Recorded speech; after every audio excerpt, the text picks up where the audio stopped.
बस 9 ऐसे। मई वाक़या हुआ।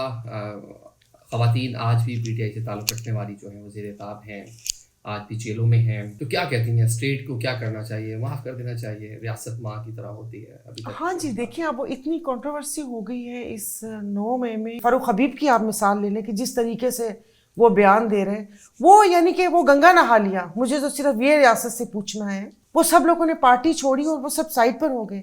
इनके पहले के बयानात भी हैं, इनकी पहले की जुबान भी आप देखें कि अपने मुखालफिन के लिए किस तरह की जुबान इस्तेमाल करते थे। चौहान हो गया, ये 2-3 और हो गए, मतलब ये सब सब साफ ड्राई पाक क्लीन हो साफ गए। हो गए जी, वही ना।